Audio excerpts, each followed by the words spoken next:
Oh my god, can you see me? I'm out of breath because I literally just got attacked. My glasses are all crooked. I just got attacked by the staff member. The staff member who was supposed to be helping me attacked me. She scratched me. You see this is all ripped up because she freaking grabbed my hand and all of this stuff. She almost broke my camera. She freaking ripped my suitcases from my hand and tried to drag them with her. I'm shaking right now. Can you guys see? I don't know if you guys can see me shaking. Hello and welcome to another day in paradise, and welcome to another edition of the Unapologetic Negropian. In today's video, interracial exceptionism. What is it? A lot of people don't understand what it is because many people, especially throughout the diaspora, the vast majority of us diasporans, African diasporans, the vast majority of us Africans do not date outside our race. So, what is it? What are the problems that a lot of people who do date interracially and who do have relationships outside of their race, what are the problems that we face? There are a few problems that we face that sometimes we don't even know. Most of you already know that I'm married, and I'm married to a woman who is non-African diasporan or African woman. So I know and have had experience in the past, and I clearly know what interracial exceptionalism is. In today's video, I want to speak with you about an accident which happened at Barcelona airport to a vlogger by the name of Good Energy. I don't know her real name, but she calls her YouTube channel Good Energy. Now, she is an African American and she's been traveling the world. She's in Europe at this present moment. She had a problem at Barcelona airport. Take a look at this. No, you are crazy. Don't worry. No. Your phone, please. Okay.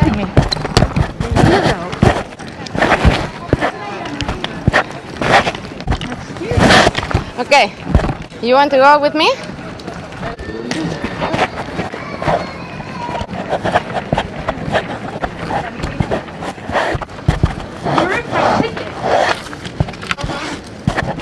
You should have You just told me your name. What's your name? I don't have a name. Tell me your name and I'll delete it. Okay. Give me What your is phone. your name? Give me your What phone. is your name? Give me your phone. What is your name? Exactly, you crazy lady. You're freaking crazy. No, I'm working. You don't have to take me a photo, you know? You should tell Give me your name. phone. Is this what you do to your customers? Yes. Oh my god. That is some customer I need to service. delete the photo on your phone, please. She's crazy. Look at what she did to me. You need to treat your customers better. No. Lady, you're crazy. No lo puedo creer, colega. Necesito que venga la policía. Crazy. Estoy harta de que me saquen fotos en este maldito trabajo. Excuse me. So what you just saw there was this African American vlogger being attacked by a staff member at the airport in Barcelona. This is extremely rare, but what isn't extremely rare are travelers of African identity being harassed in Spain. What she did was she made a video about it, and in her video she gave this long rant. Take a listen to this. Let me explain to you what happened, because what happened to me, it was not okay, it was not acceptable. As a traveler, things do happen. But here's what happened. You guys know I was running late to the airport today. That's my fault, I was running late, okay? Plane left at 11:50 and I arrived to the airport at 10:56, okay? So 1 hour, like 55 minutes before. It is late, but it is not late enough to be denied boarding because the boarding gate closes at 15 minutes before the flight, so 11:35. I arrive at 10:56. I'm sorry to interject, but her gate did not close 15 minutes before the flight. Actually, in Europe, there are no flights where the gates close 15 minutes before the flight. If you're taking a little city hopper flight within Europe, then the gates will close 30 minutes before. If you're taking an intercontinental flight like she was from Europe over to South America, then it would have closed at least half an hour before, perhaps even more. But in her defense, she still would have had time to have caught that flight. I go to find the check-in counter, and so I was like, hi, I know I'm late, but can I please check in? I have an hour or whatever. Nope, sorry, nope. Please, I have an hour. Like, I'm gonna run there. I don't have any bags to check. I travel carry-on only. I know security is super quick. I've been to Barcelona airport many times. I've flown internationally in Barcelona airport. Their security takes 10 minutes. Now, this is where things get a little bit cloudy. See, she arrived at the airport some 55 minutes before her flight. Let's say she had to get to her check-in desk, and that would have taken another 10 minutes. So you're looking at in between 35 to 40 minutes before her flight.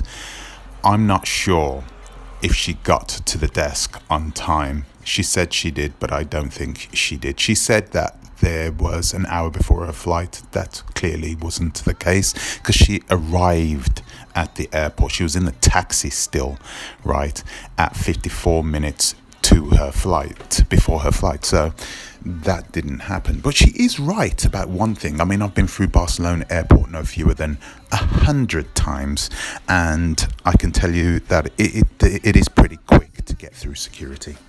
15 max, because it's not a big airport. Barcelona airport is huge, like most airports in most major cities. So I'm not quite sure where she's getting that from. And it's freaking COVID times. Not that many people were flying. I was like, I can get to the airport in 10 minutes. Please just let me check in. Nope. There's two ladies there. Sorry. You're gonna have to reschedule the flight. We're not gonna do it. Guys, I have 50 minutes. She did not have 50 minutes. I don't know why she keeps reiterating this, but fair play to her. There's a form that you need to fill out in order to get to Panama. Do you have that form? I didn't know I needed a freaking form. That was my fault, okay? Oh, poor girl. Yeah, this is where she really messed up. You see, the counter agent would have allowed her to have gotten on that flight if she'd have had that piece of paper ready for inspection, the COVID paper or whatever. If she would have had this, then everything would have been totally fine. And she didn't have it, and they didn't let her board because it would have taken her too long to have filled out that form. So yeah, this is her fault. Oh, okay, let me fill it out really quick. All you need to put is like your birthday, your COVID stuff, whatever. I fill out the form. It takes me 5 minutes to fill it out, okay? It's not anything. Girl, no. You don't have the form. No, you can't board. Guys, I'm filling it out right now. It's taking me 5 minutes. I'm about to press the submit button. I'm showing them the code. Okay, look, I have the code now. There's 30 minutes, okay?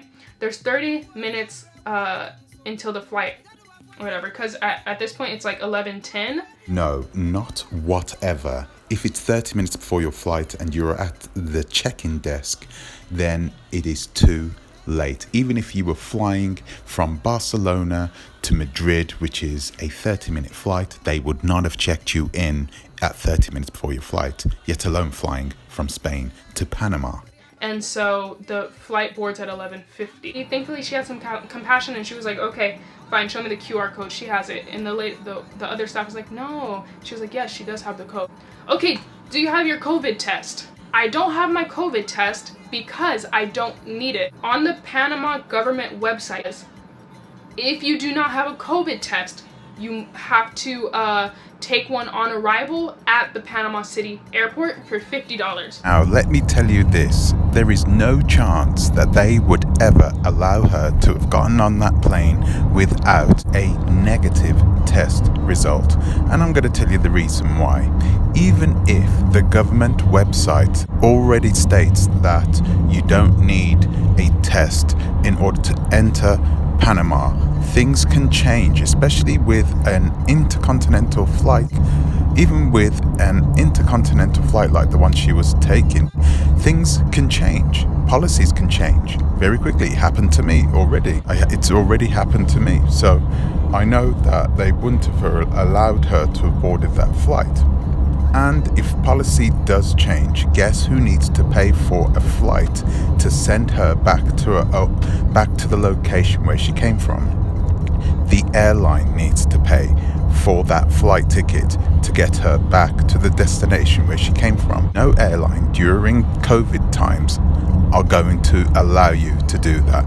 None of them can afford to do that at this present moment. And let's not forget, the airlines have a responsibility for the safety of their staff. They're not going to allow anyone to just jump on their flight without having proof that they are either vaccinated or they have a negative test. It says that I can take it on arrival at the Panama City airport. No, you don't have to test, no, go, get out of here, go, no. And I'm saying, guys, please, I need to board this flight. They're like, we don't care what's on the website. No. What can I do? I take the L. I'm like, okay, I'm gonna have to reschedule my flight, whatever. She tells me, go to the other counter to reschedule it. I go to the other counter, I'm like, hello, they wouldn't let me board the flight. I need to reschedule it. And she was like, well, they didn't let you board the flight because you're late. I said, no, it's not that. I was 1 hour before the flight was gonna, do you want to reschedule it? I said, can I just get a refund? There is no chance on earth that this young lady is getting herself a refund. You guys are gonna have to refund me. I can't change my flight till Sunday. I don't even like Spain to be here for 5 more days until Sunday. We can change it to Sunday. It's gonna be $215 to change it. I said $215 to change it to Sunday because you guys messed up and you guys wouldn't allow me to board the flight. No, sweetheart, you messed up. You were the one who was late. You were the one who didn't do the research, find out what type of documentation you needed in order to enter Panama. You travel for a living, for heaven's sakes. I pay it, and I said, so can you tell me your name, please? No, I'm not gonna tell you my name. I said, okay. I took a picture of her. Yes, I did. I don't feel bad. I was only gonna use it because I was gonna report her for being rude, and I needed to be able to describe her so that the people might know who I'm talking about. You know, that's the only reason I wanted a photo. I took a picture of her. She starts yelling at me. No! Delete the picture. I said, thank you, have a nice day. Tell me why she starts running down the hall in the airport, okay? Delete the picture! Give me your phone! So what you just heard was this long rant, and if you are attacked, whether it be verbally or especially physically, you're going to have a problem with that, aren't you? You're going to come on, especially if you're a vlogger, you're going to get on the video and you're going to say something, especially whilst the juices are still flowing.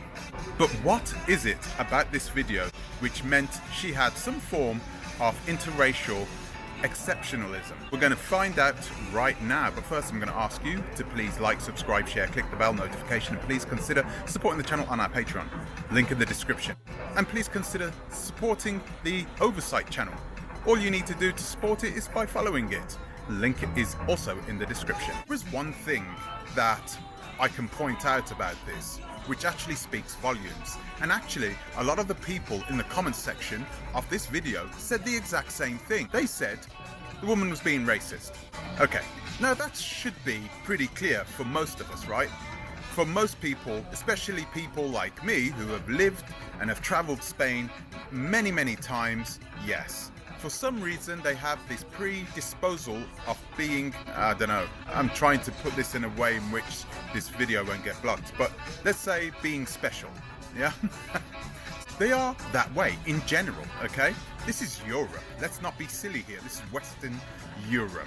They are that way, okay? She didn't mention the fact that this woman was being racist. She hasn't mentioned this word because the race word doesn't even come out. It doesn't come out because she feels compelled to still defend this woman even though she got attacked by her. She doesn't want to use the race word, even though it is pretty darn clear that if the woman who came to that ticket desk at the exact same time, at the exact same date, and that lady happened to be Catalonian or Spanish, and she happened to be white, then of course they would have let her on the aeroplane.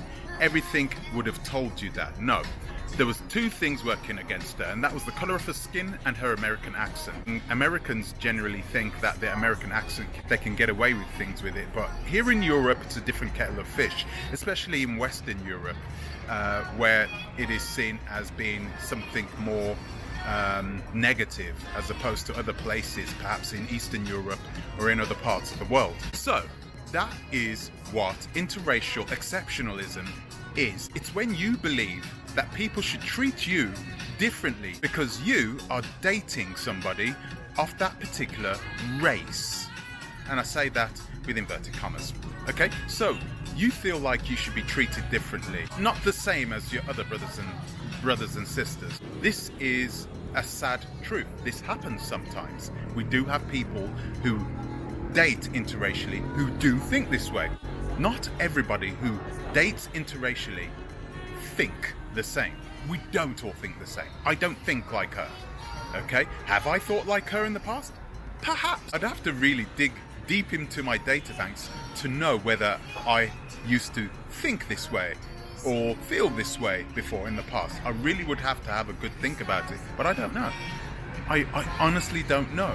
Maybe when I was younger, but I didn't really date that much when I was younger, and I didn't date outside my race when I was younger either. But one thing is for sure, there is such a thing as interracial exceptionalism, and it's normally hitting the modern woman, the modern black woman. It's normally those types of women who are affected because they are the ones who are brought up normally in the West, they are led to believe that they are equal to everyone.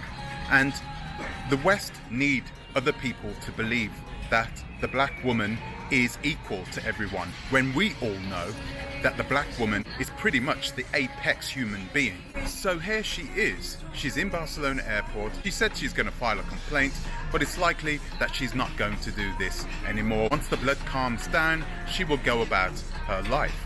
And it's a real sad situation because it means that woman will just go ahead and do that to another African American backpacker. What? Do you want to say something to them? What can we do to combat interracial exceptionalism? Well, first, you need to identify that you have it. Self-assess the way you react when you are in the situation where you believe you should be treated differently than everybody else. Interracial exceptionalism enforces the notion that white supremacy actually exists. So by tackling it or calling it out when you see somebody else doing that exact thing will make life so much easier. Your real relatives, your real brothers and sisters around the world. So guys, excuse me for the beach B-roll, but I didn't have a choice, so I'm gonna voice over this. Enjoy. Anyway, what do you think about the video? What do you think about interracial exceptionalism? Does it exist? Have you experienced it before? It would be really good to hear your experiences on this. So that's all I have time for today. I'd like to thank you for watching. Thank you for subscribing. I'd like to give an extra special thank you to my patrons, and I will see you in the next one. Until the next time, please think twice. Ta-ra a bit.